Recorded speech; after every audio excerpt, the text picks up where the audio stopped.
오늘은 종려주일입니다. 왜 종려주일이라고 부르냐 하면 예수님이 이제 십자가의 길을 걷기 위해 예루살렘 성으로 올라오실 때 많은 사람들이 종려나무 가지를 흔들면서 호산나 찬송하리로다 라고 환영했기 때문입니다. 왕으로 오시는, 우리를 살리기 위해 오시는 예수님을 환영하는 인파가 참 많았습니다. 종려나무 가지는요, 영광, 기쁨, 승리를 의미합니다. 참으로 기쁜 날이죠. 주님이 우리를 살리시기 위해 오시는 기쁜 은혜의 날인 줄 믿습니다. 감사의 날입니다.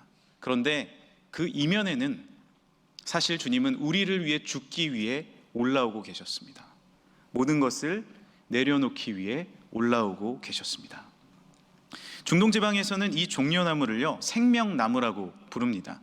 왜냐하면 생명력이 아주 강하기 때문에 그렇습니다. 사막에 종려나무가 많이 있는데요, 보시면 그렇게 줄기에는 잎이 없습니다. 저 위에만 잎이 달려 있죠. 왜 그러냐면 이 더운 지역에서 살아남기 위함입니다. 에너지를 모아서 저 잎에 아름다운 종려나무 열매, 대추야자 열매를 맺기 위함이고요. 또한 바람이 불고 태풍이 불면요, 이 나무는요 꼿꼿이 서 있지 않습니다. 몸을 낮춰요. 겸손하게 몸을 눕힙니다. 탄력성이 있어서 그대로 바람을 타고 몸을 눕힙니다. 그러니까 살아남는 것이죠. 행여나 나무가 잘려나가도 그루터기라고 하죠. 거기서부터 겸손하게 다시 싹을 틔어 오릅니다. 즉 종려나무는요, 화려하고 멋있어 보이지만 사실 겸손한 나무입니다. 그 겸손에서 아름다운 열매를 맺고 그 섬김에서 많은 주변의 건축에 쓰이며 그 헌신에서 대추야자 꽃은 약으로 쓰입니다. 예수님도 섬김의 왕으로 오셨습니다. 할렐루야! 겸손의 왕으로 오셨습니다. 오늘 말씀 21장 5절에 이런 말씀이 있습니다. 시온의 딸에게 이르기를 내 왕이 내게 임하나니 그는 겸손하여 나귀 곧 멍에 매는 짐승의 새끼를 탔도다. 예수님은 예루살렘에 입성하실 때 큰 말을 타지 않으셨어요. 뭐 가마를 타신 것이 아닙니다. 이스라엘 백성들은 호산나 다윗의 자손이여 하면서 예수님을 환영하는데 작은 나귀를 타고 오시는 거예요. 좀 이상하게 생각 들지 않았겠습니까? 그러나 다시 보니 나의 눈높이를 맞춰주고 계셨고, 다시 바라보니 나에게 미소를 보내고 계셨고, 다시 주님을 바라보니 어린 아이들을 안아주고 계셨습니다. 주님은 왜 낮은 모습으로 오셨을까요? 주님은 왜 왕궁의 자리가 아닌 십자가를 지셔야만 했을까요? 나를 살리기 위함인 줄 믿습니다. 다른 이유가 아닙니다. 나를 살리기 위함입니다. 제가 영화 이야기를 하나 드릴까 합니다. 1997년에 이탈리아에서 제작된 인생은 아름다워라는 영화가 있습니다. 이 영화는 로마에 갓 상경한 시골 유태인 청년 귀도의 모습으로 시작을 합니다. 그리고 사랑하는 여인을 만나서 사랑 고백을 하고 아름다운 가정을 이루죠. 아들 조수아를 얻게 됩니다. 분신과 같은 아들이에요. 그런데 문제가 생깁니다. 이때 2차 세계대전이 발발하게 됩니다. 독일군은 유태인 가족들을 모두 잡아 수용소에 넣었어요. 귀도의 가족도 예외가 아니었습니다. 거기서는 남자와 여자가 따로 지내야만 했는데 조수아 이 아들은요, 엄마를 따라갈 수 없는 거예요. 아빠와 같이 수용소 생활을 시작하는 겁니다. 이 어린 아이에게 얼마나 힘들었겠습니까? 그런데 아버지의 소원은 한 가지밖에 없어요. 아들을 살려야겠다. 아들을 살려야겠다. 그래서 무자비한 수용소 생활을 단체 게임이라고 이야기합니다. 너 1000점을 따야 여기서 진짜 탱크를 얻을 수 있어. 그래서 아들 조수아는요, 마음을 다잡고 열심히 수용소 생활을 합니다. 참아내는 것이죠. 그렇게 불안한 하루하루가 지나 귀도는요, 기쁜 소식을 들었어요. 전쟁이 끝나간다라는 소식입니다. 이제 내일이면 연합군이 여기에 들어온다라는 소식을 들었어요. 그런데 걱정이 있습니다. 떨어져 있는 자기 아내가 걱정되는 거예요. 그래서 조수아를 창고에 넣어두고 너 마지막이야. 여기서 견뎌야 너 1000점을 딸 수 있어. 윙크를 날리면서 엄마를 찾아 나서는 순간 독일군에게 발각이 돼요. 아기 박칠 대로 바친 독일군은 어떻게 합니까? 귀도를 끌고 갑니다. 그런데 이 장면이 가장 명장면이에요. 우스꽝한 모습으로 끌려가는 거예요. 왜요? 누구를 위해서? 아들을 위해서. 아들을 위해서 끝까지 권위 없는 자와 같이 그렇게 끌려갑니다. 아들은 기다려요. 뭘 기다리는 거예요? 탱크를 기다리는 거예요. 1000점을 따려고. 아침이 됩니다. 아버지는 사실 이미 형장의 이슬로, 총살로 사라졌어요. 그걸 모르는 조수아는 아침까지 기다리는데 연합군의 탱크가 들어오는 거예요. 그리고 나와서 외칩니다. 아빠 말이 맞았어. 아빠 말이 맞았어. 그리고 연합군의 인도를 따라 엄마를 만나게 됩니다. 이 귀도 아들 조수아는요, 후에 커서 아버지의 그 사랑, 나를 위해 죽으신 아버지의 사랑을 깨닫게 됩니다. 이 영화는 우리에게 하나님 아버지의 마음을 알려줍니다. 우리를 위해서 아들 예수 그리스도를 이 땅에 값없이 보내주신 그 사랑. 왜 예수님은 낮아지셨습니까? 왜 예수님은 그렇게 겸손의 길을 걸어가야 하셨습니까? 왜 예수님은 권위를 포기하시고 우리를 위해 죽으셔야 했습니까? 단 하나입니다. 나를 살리시기 위해서, 할렐루야, 나를 건지시기 위해서 모든 것을 내어주신 것입니다. 오늘 우리가 읽은 이 본문 말씀은요, 이 말씀은 모든 것이 예언의 말씀으로 가득 찼습니다. 사실 우리가 몰라서 그렇지 모두가 예언된 것이에요.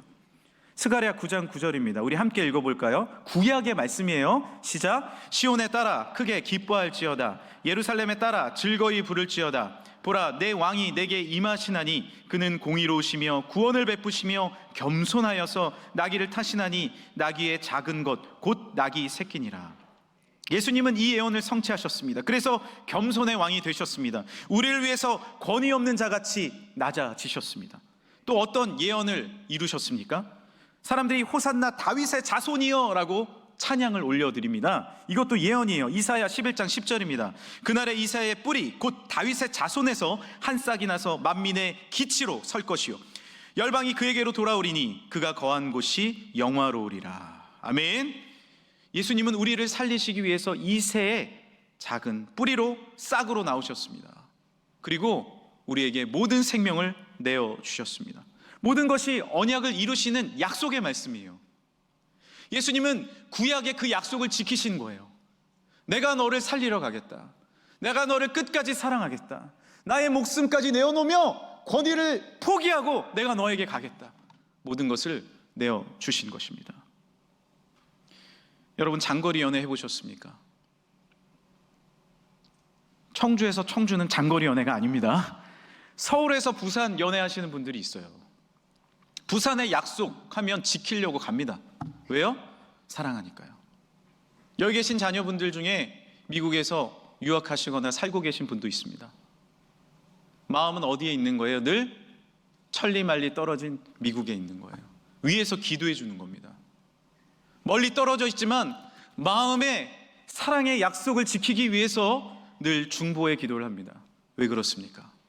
내가 사랑하기 때문입니다. 예수님은 왜 이 땅에 오셨나요? 왜 어린 나귀를 타고 죽음의 길로 입성하시나요? 우리를 진심으로 사랑하시고 모든 것을 내어주시는 섬김의 본을 보이시기 위해서 그 낮아진 권위 없는 자처럼 우리에게 오신 줄 믿습니다. 모든 것을 내어주신 거예요. 그리고 말씀하십니다. 요한복음 12장 24절이에요. 내가 진실로 진실로 너희에게 이르노니 한 알의 밀이 땅에 떨어져 죽지 아니하면 한 알 그대로 있고 죽으면 많은 열매를 맺느니라. 주님은 이와 같이 모든 것을 내어주신 거예요. 여러분, 텃밭 키워보시나요? 이렇게 씨앗을 심겨져서 싹이 나오잖아요. 그런데 우리가 보지 못하는 순간이 있어요. 뭐냐면 거기서 썩고 있다는 거예요. 죽어야 나무에서 싹이 납니다. 예수님은 우리를 위해서 대신 죽으셨어요. 그래서 이렇게 많은 사람들을 살려내신 겁니다. 교회를 살려내신 거예요. 이 민족을 다시 살려내신 줄 믿습니다. 죽음을 통해서. 그런데 놀라운 사실은 뭔지 아십니까? 죽음이 끝이 아니라는 거예요. 희생하고 섬기고 봉사했는데 거기서부터 싹이 나오는 거예요. 우리는 죽으신 예수님을 몰라보는 것이 아닙니다. 다시 왕으로 섬깁니다. 주님은 다시 부활하셔서 우리의 왕이 되셨습니다. 이 죽음의 길이, 아픔의 길이 끝이 아니라 놀라운 왕으로서 올라가시는 진정한 영적 권위를 얻으신 줄 믿습니다. 권위 없는 자가 되셔서 이 땅에 오셨지만 진정한 권위와 능력을 얻으신 거예요. 그래서 우리는 그 주님 앞에 이렇게 찬양하지 않습니까? 예수는 주, 예수는 주, 온 천하 만물을 얼어 그 보좌 앞 영광을 돌리세. 예수, 예수, 예수는 주. 같이 할까요? 예수는, 예수는 주, 예수는 주, 예수는 주, 온 천하 만물을 얼어 그 보좌 영광을 올리세.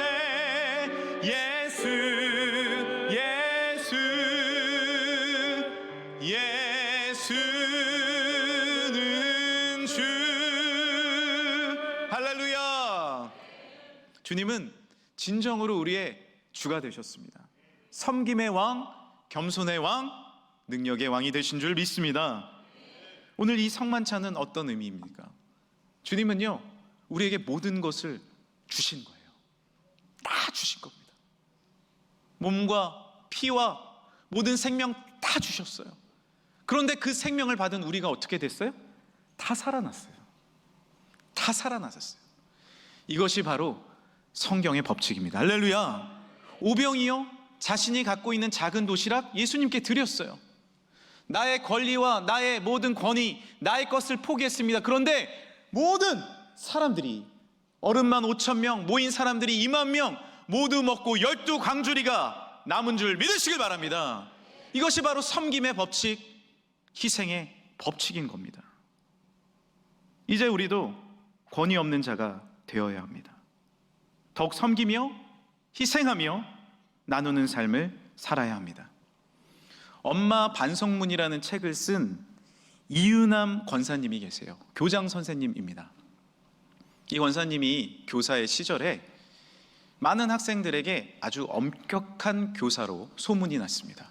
그런데 자신의 자녀들에게도 똑같았어요. 남매를 키웠는데 첫째는 공부를 아주 잘합니다. 그런데 둘째 딸은 공부를 아주 못합니다. 너 오빠 좀 봐. 너는 똑같이 먹는데 왜 이 모양이야? 이렇게 이야기를 하는 거예요. 아주 철저하게 마치 유태인 수용소처럼 아이들을 그렇게 키웁니다. 이렇게 철저하게 완벽하게 키우려는 부모님은요, 어떻게 2월을 보내는지 아십니까? 2월은 반장 투표를 위해서 보냅니다. 아이를 불러놓고 연설문을 달달 외우게 하는 거예요. 야, 여기서는 손을 들어서 외쳐야지. 이 신발처럼 신발이 닳도록 열심히 하겠습니다. 소리를 높여야지. 이렇게 연설문을 외우도록 시키는 거예요. 반장을 만들었을까요? 못 만들었을까요? 만들었어요. 반장도 되고 전교 회장도 됩니다. 전교 1, 2등을 놓치지 않습니다. 그런데 문제는 무엇이에요? 마음의 상처는 점차 깊어져 간다는 거예요.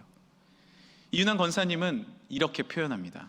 아들이 고3이 되던 그날 저에게 복수를 하였습니다. 자퇴를 해버린 거예요. 학교를 자퇴해버린 거예요. 더 이상 견딜 수 없었던 겁니다. 그리고 2주 후에 그 딸도 공부 잘하는 저 오빠도 자퇴하는데 나도 자퇴합니다 하고 똑같이 자퇴를 해버렸어요. 둘이 각 방에 들어가서 게임 중독에 걸립니다. 문을 두드려도 나오지 않아요. 방법이 없어요. 눈물만 흘리며 기도하던 그때 어느 날 비가 억수로 쏟아지는 날 학교에 가서 수업을 하는데 초등학교 아이들이 막 모여드는 거예요. 왁자지껄 떠듭니다. 개구리들처럼 떠드네. 쟤네들 커서 뭐가 되려고 그러나. 이 마음에 그런 마음이 있는 거예요. 그런데 쟤는 비가 이렇게 오고 준비물도 안 챙겨왔는데 무서운 선생님이 나한테 오늘 왔네? 신기하네? 쟤는 우산도 찢어졌는데 오늘 결성 안 하고 왔네? 신기하네 하는 그 순간에 하나님이 마음속에 말씀하기 시작하는 거예요. 유남아, 너 정신 차려. 쟤네는 오늘 학교에 오려고 비를 뚫고 왔어. 쟤는 준비물 안 갖고 와서 혼나는데도 이 자리에 앉아있어. 앉아있는 것이 얼마나 귀하니, 얼마나 소중하니 라는 마음을 주셨어요. 그때 자신의 모든 가치관이 완전히 변화되기 시작합니다. 주님 죄송합니다. 주님 잘못했습니다. 이 친구들이 와서 앉아있는 것만으로도 얼마나 감사한데요. 이 친구들은 한 가정에 얼마나 소중한 아이들인데요. 제가 죄송합니다. 집에 돌아갑니다. 문을 두들겨요. 얘들아 나와봐. 내가 잘못했어. 처음으로 잘못했다라는 말을 하는 거예요. 기다려줍니다. 회복하는데 2, 3년이 걸렸다고 합니다. 그러나 증오와 분노의 마음이 진실의 섬김과 대화로 바뀌는 데는 그리 오래 걸리지 않았습니다. 자신이 바뀌니 아이들도 바뀌기 시작합니다. 이전에는 아이들을 나의 자랑으로 키우기 위해서 노력을 했는데 내 아이는 내 자랑이 돼야 돼 라는 마음으로 키웠는데 이제는 내가 자랑스러운 엄마가 되기 위해서 양육하기 시작했습니다. 그리고 얼마 전에 다시 이분의 스토리를 봤는데요. 이제 딸이 20대 중반이 훌쩍 넘었어요. 그런데 아직 비정규직입니다. 그러나 자신이 정말 좋아하는 일을 찾아가고 있다고 해요. 엄마는 마음껏 격려해 줍니다. 너 하고 싶은 거 해. 함께 주님 앞에 기도하며 나아가자. 그 딸이 편지를 이렇게 썼습니다. 사랑하는 엄마, 엄마는 자랑스러운 내 어머니예요. 권위를 세울 때 내가 정말 권위를 갖게 됩니까? 하나님은 말씀하십니다. 예수님은 삶으로 보여주십니다. 오히려 내 권위를 내려놓고 주님의 사랑으로 나아갈 때 주님께서 역사해 주실 줄 믿습니다. 오늘 우리가 예배 드릴 때도 두 손을 들고 찬양하셨어요. 두 손을 드는 것은 무슨 의미입니까? 주님 앞에 항복하는 겁니다. 내 힘으로 되지 않습니다, 주님. 내 능력으로 되지 않습니다, 주님. 나의 가정도, 나의 사업도, 나의 길도, 나의 지식도 아닙니다. 주님, 온 땅의 천지 만물의 구제 수세수이신 주님, 나를 다스려 주옵소서. 할렐루야. 그것이 주님 앞에 두 손을 드는 의미예요. 또한 두 손을 드는 건 무엇입니까? 이제 주님을 찬양합니다. 주님, 나의 손을 잡아 주옵소서. 주님이 나의 손을 잡아주시면 주님은 놓지 않고 나를 끝까지 책임져 주실 줄 믿습니다. 나의 가정도, 나의 고민도, 나의 슬픔도, 나의 아픔도 이제 주님 앞에 내었고 나아갔을 때 주님께서 권위 없는 자가 되셔서 우리에게 오셨듯이 나도 주님 앞에 모든 걸 내어놓을 때 주님께서 나의 삶을 진정으로 채워주실 줄 믿습니다. 내려놓는 것입니다. 내려놓는 것입니다. 그때 주님은 채워주십니다. 그것이 하나님의 능력이며 하나님의 축복 아닙니까? 오늘 주님은 우리에게 말씀하세요. 제가 교회 학교에서 하나 갖고 왔습니다. 호산나 찬송하리로다. 호산나 찬송하리로다. 이게 이제 종려나무 가지를 만드신 거예요. 거의 흡사합니다. 열대지방이 많기 때문에 우리는 구하기 힘들어요. 그런데 이 종려나무 가지를 보면요, 마치 화려하고 수려한 것 같지만 잎이 하나하나 나눠져 있어요. 우리의 모습 아닐까요? 우리의 삶이 때로는 이렇게 갈기갈기 찢겨질 때가 있습니다. 지쳐서 축 처질 때도 있어요. 그러나 주님을 향해 우리가 이 종려나무 가지를 흔들 때 주님이 우리의 삶을 분명히 책임져 주실 줄 믿습니다. 나의 삶 지치셨습니까? 찢어지셨어요? 무너지셨어요? 아니에요.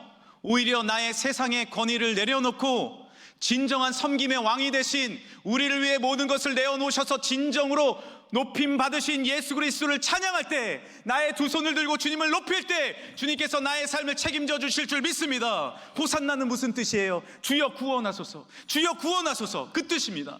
호산나 다윗의 자손이여 우리에게 임재하여 주옵소서. 주님 앞에 그렇게 나의 삶을 내려놓고 주님을 높일 때 십자가의 주님이, 구원의 주님이 나의 삶을 분명히, 우리의 삶을 분명히, 우리의 교회를, 이 민족을 분명히 채워주실 줄 믿습니다.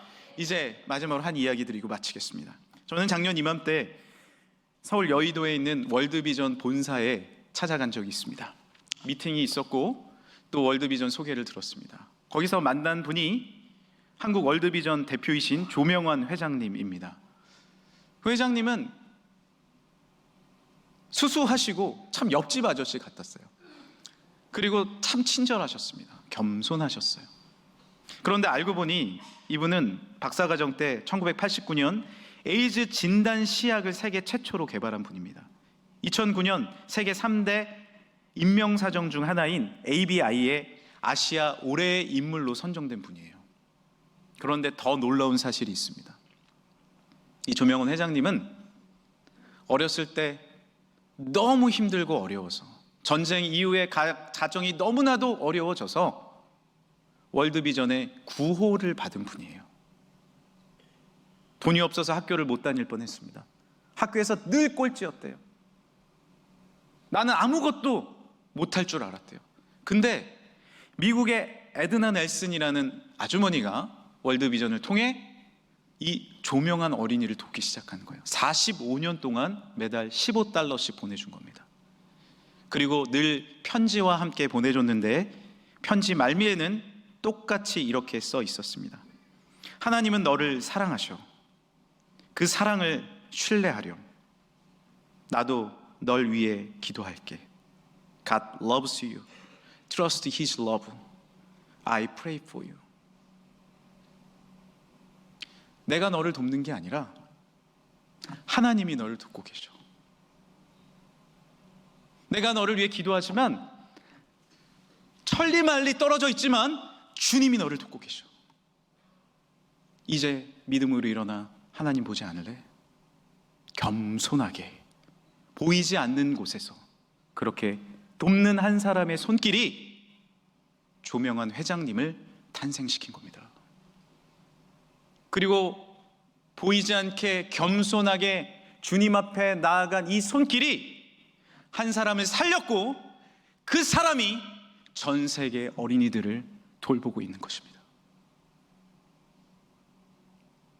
이 종려주일, 주님 한 분이 이 세상에 오심을 통하여 우리가 살아난 줄 믿습니다. 내 생명이 살아났습니다. 우리 가정이 살아났습니다. 우리 교회가 일어났습니다. 하나님의 능력으로 이 민족이 일어났습니다. 많은 선교사들의 헌신과 사랑으로 우리 민족이 병원이 세워지고 학교가 세워지고 교회가 세워지고 놀랍게 일어나지 않았습니까?